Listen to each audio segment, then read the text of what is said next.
Energy efficiency implemented by the Department of Energy for the summer months has been a major plus in addressing the projected power shortage. The program has prevented brownouts.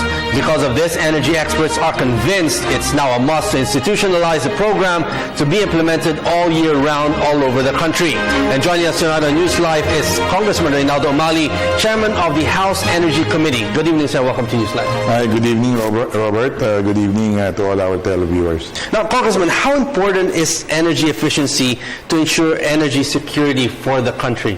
Well, as we have gone through, the most critical period in this summer, particularly when Malampaya shut down in March, from March 15 to April 14, you will. Everyone witnessed that we did not suffer from any rotating brownouts.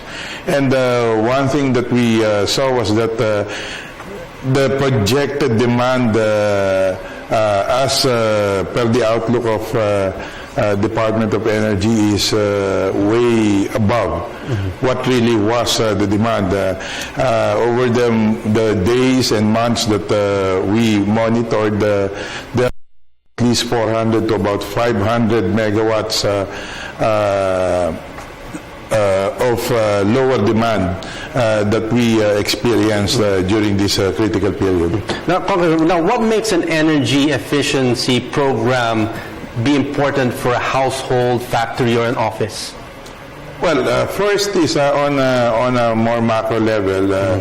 When you embark on energy efficiency and conservation, and when you are able to conserve about 400 to 500 megawatts, it's just like putting up one without the cost. So in that sense, it is very effective. On the household and even on the industries, then when you go for measures that conserve energy and pursue efficiency measures, then you're able to save and you're able to bring down the cost of your commodity, of your production, and therefore this translates into lower prices for the commodity that you produce. On the other hand, with respect to households, then you will have less energy bills, electricity bills to pay, because you're able to cut down on your consumption. Now, by institutionalizing this, now how can this now be implemented? For the industries, the whole idea is from the top, you have to empower the people down to the employees who really are the ones using the energy. So that, for example, in factories, when you are not using anymore, or when there is no more use for, the air conditioning units or even the machineries, then you have to put it off. And when this is done at the level of the employees themselves, and there is consciousness, and these employees are well educated that they have to turn off, this equipment or appliances or whatever, then you're able to save. And so even on the households, like for example, you should educate even the children or even the house helps of what to do whenever there is energy be wasted if you don't turn it off. So it goes the need for educating everyone down to the lowest staff or to the lowest person in the household is so important in ensuring that we're able to really save on energy. Now, Congressman, energy efficiency will of course require new technology, new solutions. Now, do you think it's high time for the Philippines to go green? And what kind of energy efficiency technology are we looking at? Well, there are many technologies available. Like, for example, air conditioning units, you have to have and use inverters because these technologies really save a lot of energy. On lighting, you have to use LED because these are low consumption or low consuming energy. On green energy, to my mind, anything which is indigenous is better for the country, and we need to adopt a proper energy mix, to adopt import substitution policy so that we can veer away from fossil fuel-based plants to renewable energy generating plants. Why do we need to do this? Because when you talk of fossil fuel-based plants, this is always affected by the world market prices of oil or other fossil fuel feedstock. But when you talk of, say, power, then you're able to make the prices stable, because when you employ solar power, then you don't have to worry about fluctuation of the feedstock for the plants. But more importantly, then you're able to predict the prices also of the power for the next 10 or 20 years, because it doesn't vary, because the inputs really come from natural resources. Now, Congressman, we know that green technology, energy efficient products price. Now, how can we be able to do it here in the Philippines and make it not so restrictive and not so expensive, so that it actually does trickle down all the way down to the households for them to be able to afford these green energy, these solar power, these new technology, for us to be more energy efficient? One of the things that raise the prices of all of this equipment is taxes. And so if you provide some tax relief for this, then you're able to lower the cost of putting up, say, solar panels. Like, to my understanding, based on information submitted to us during committee hearings, 1 kilowatt of solar power would cost about 130 to 140,000. But if you remove, say, duties and the like, and if you provide further incentives, this cost would go to as low as about 80 to 90,000 per kilowatt. So, this will provide or this will give access to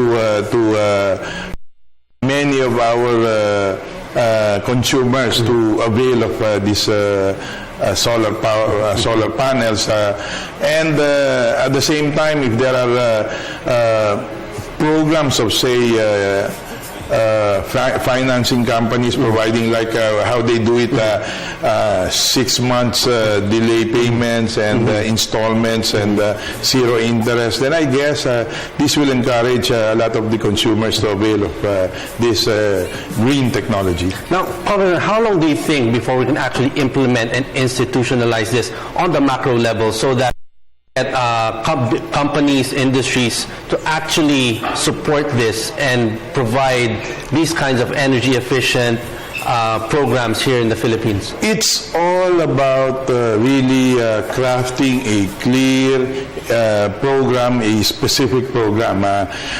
Because what happens now is that they just announced that there are these technologies available, but there is really no specific program that you give to the people. So the whole idea, and this is what we ask Department of Energy to do, is craft a program support of other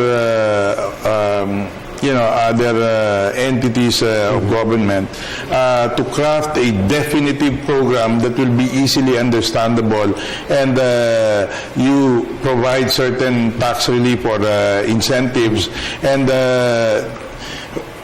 just to achieve a good balance of lower price for these technologies, and so that many more consumers can avail of this program. So it has to be clear, and this is what we ask Department of Energy to do. Now, Congressman, will there be also a move to incentivize on a micro level on the households for them to actually use these energy efficient products? Yes, that is what we ask Department of Energy to do. Like, for example, rooftop technology of solar that will be used for a household. You come up with a package and then provide some financing support to it and some subsidies, and I guess like vehicles where the families avail of a car installment plan. They can also do this for energy, and this will really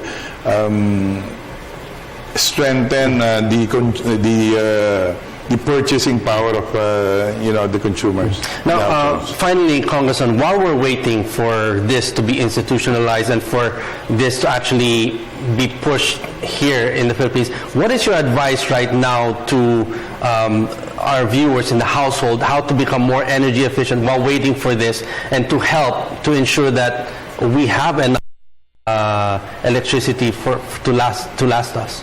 Well, on the matter of supply, I think because of the additional capacities that came in, coupled with the conservation and efficiency measures that were adopted, we really are not looking at any crisis of some sort on power for Luzon.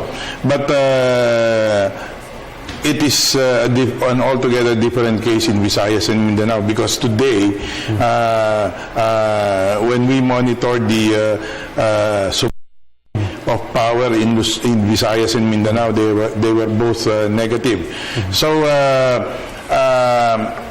the whole idea is that we learn from what we learned from our Luzon experience is something that can be adopted in the other major islands, and so we must continue adopting energy conservation and efficiency measures while we really provide more power, so that the law of supply and demand on power will work of the consumers.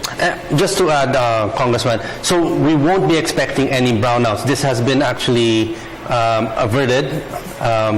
And you were mentioning a while ago that we actually didn't even need emergency powers for the president. Is that right? Am I correct in saying that? We never got to enact the emergency power or the joint resolution, as you very well know. But we have gone past the hump, which was from March to April and then the third week of May, and we did not experience any brownout. The good news is that we even use a single kilowatt of the interruptible load program, so that what really happened was that we saved the 6 billion that we would have spent had we leased that 300 megawatts of gensets that was proposed by the executive. So I think we have to continue adopting this kind of policies, doing the right thing, so that the people will not be burdened by additional power costs. Well, that's definitely good news to our people. Well, on that note, thank you very much for joining us tonight at NewsLife. That was Congressman Reynaldo Umali Jr., the House Energy Committee. Thank you so much.